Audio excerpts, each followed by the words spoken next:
एक लड़का इतना गरीब था कि वह हर रोज खाने के लिए भटकता था और कहीं ना कहीं से अपने लिए खाना इकट्ठा करता था। पर हर रोज जब वह थोड़ा सा खाना बचा देता था तो उसका खाना गायब हो जाता था।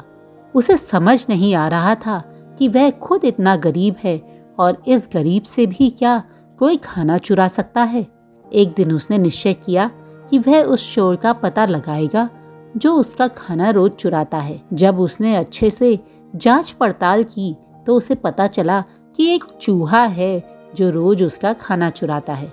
तो उसने चूहे को पकड़ लिया और उससे पूछा, तुझे पता है ना मैं कितना गरीब हूँ, फिर भी तू मेरा खाना क्यों चुराता है? मुझ जैसे गरीब का खाना चुरा के तुझे क्या मिलेगा? इस पर वह चूहा बोल पड़ा, अगर मेरे नसीब में तेरा खाना खाना लिखा है तो मुझे वही खाना पड़ेगा। तेरे नसीब में रोज खाने को ढूंढकर उसे खाना लिखा है, इसलिए तू चाहे जितना भी भोजन बचाकर रख ले, पर तेरे नसीब में तो रोज खाना ढूंढना लिखा है, इसलिए तुझे रोज खाना ढूंढना ही पड़ेगा। यह सुनकर वह लड़का बहुत चौंक गया और बोला, ये सब बातें ऐसे हो ही नहीं सकती, तू कैसे ऐसा कह सकता है?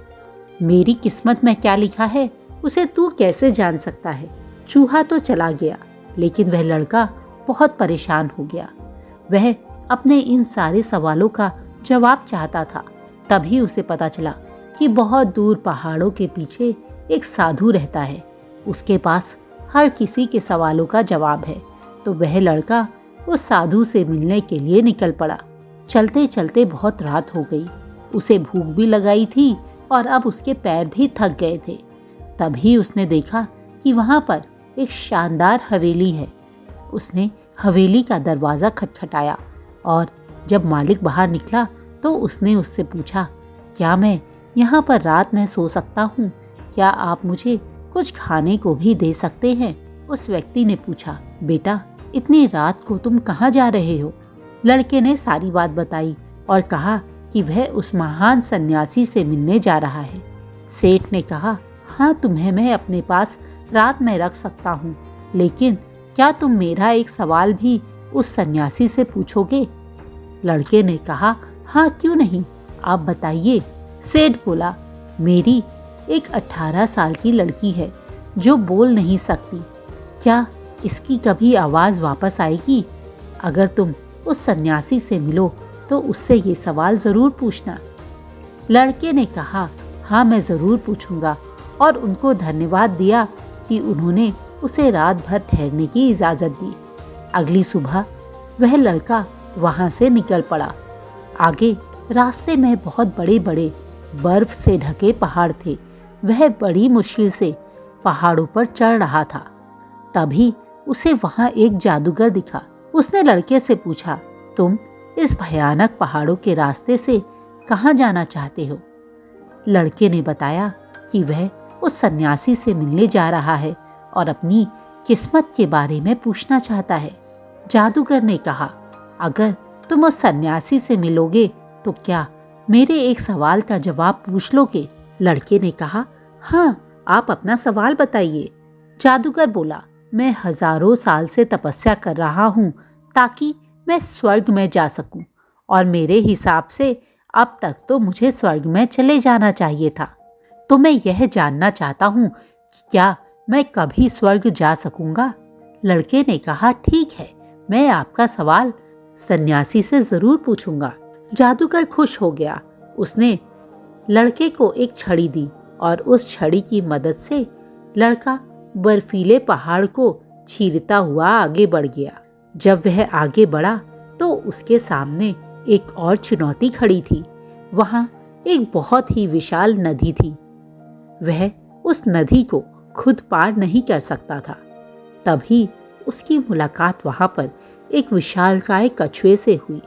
कछुआ उसे लेकर नदी को पार करने के लिए तैयार हो गया, पर कछुए ने भी उससे वही पूछा, तुम कहाँ जा रहे हो? लड़के ने कछुए को बताया कि वह उस सन्यासी से मिलने जा रहा है ताकि उसको अपने जीवन के कुछ सवालों का जवाब मिल सके। कछुए ने कहा, क्या तुम मेरे लिए एक काम करोगे? क्या तुम मेरा एक सवाल उस सन्यासी से पूछ लोगे? मैं 500 साल से अपना रूप परिवर्तन करने की कोशिश कर रहा हूँ, पर अभी तक नहीं कर पाया। क्या मैं ऐसा कर पाऊंगा? लड़के ने कहा, हाँ, मैं आपके सवाल को सन्यासी तक जरूर पहुंचाऊंगा। कछुआ लड़के को पीठ में बैठाकर नदी के उस पार ले गया। आखिरकार वह लड़का उस महान सन्यासी से मिला। वहां काफी सारे लोग जमा थे। हर कोई केवल 3 सवाल ही पूछ सकता था। लड़का असमंजस में पड़ गया, क्योंकि उसके पास तो पूछने के लिए 4 सवाल थे, एक उसका और 3 बाकी लोगों के। अब उसने सोचा कि मैं किसका सवाल पूछूं और किसका छोड़ दूं। उसने सभी के बारे में सोचा।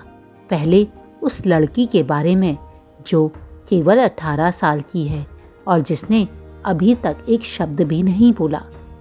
उसे उसका सवाल ज़्यादा महत्वपूर्ण लगा। फिर उसने जादूगर के बारे में सोचा और यह मन में विचार लाया कि जादूगर के लिए भी यह जानना बहुत ज़रूरी है, और कछुए का सवाल भी उसे बहुत महत्वपूर्ण लगा। उसने निश्चय किया कि उसे अपना सवाल छोड़ देना चाहिए। जब वह उस महात्मा के पास पहुंचा तो उसने तीनों सवाल पूछे। महात्मा ने उसे जवाब दिया, कछुआ 500 साल से अपना रूप परिवर्तन करने की कोशिश कर रहा है, पर अपने कवच को छोड़ने के लिए तैयार नहीं है। जब तक वह अपने कवच को नहीं छोड़ेगा तब तक रूप परिवर्तन नहीं कर पाएगा। वहीं जादूगर जब तक अपनी छड़ी नहीं छोड़ेगा तब तक वह स्वर्ग नहीं जा पाएगा। और जब उस लड़की को अपना जीवन साथी मिलेगा तब वह बोल पाएगी। यह सुनकर लड़का बहुत खुश हुआ और वह वापस उस कछुए के पास आया और उसे सब कुछ बताया। कछुए ने अपना कवच निकाल फेंका। जैसे ही उसने कवच निकाला, उसमें से कीमती मोती निकले। कछुए ने वह कीमती मोती लड़के को दे दिए और अपना रूप परिवर्तन करके वहां से चला गया। फिर वह लड़का जादूगर के पास पहुंचा और सारी बात जादूगर को बताई। जादूगर ने अपनी छड़ी लड़के को दे दी और वह भी स्वर्ग की ओर चल पड़ा। इसके बाद वह लड़का हवेली में गया। जिस वक्त वह हवेली में गया, लड़की अचानक ही उसके सामने आ गई और बोली, उस रात हमारी हवेली में तुम ही आए थे ना? लड़की के मुंह से शब्द सुनकर उसके माँ बाप बहुत खुश हुए और इस तरह से लड़के को पता चल गया कि मैं ही इस लड़की का जीवन साथी हूँ। दोस्तों, ये कहानी जरूर काल्पनिक है, लेकिन इसका संदेश काल्पनिक नहीं। जीवन में कुछ पाने के लिए देना पड़ता है। जब जादूगर ने छड़ी छोड़ी तब उसे स्वर्ग मिल गया। जब कछुए ने अपना कवच छोड़ा तो उसे नया जीवन मिल गया।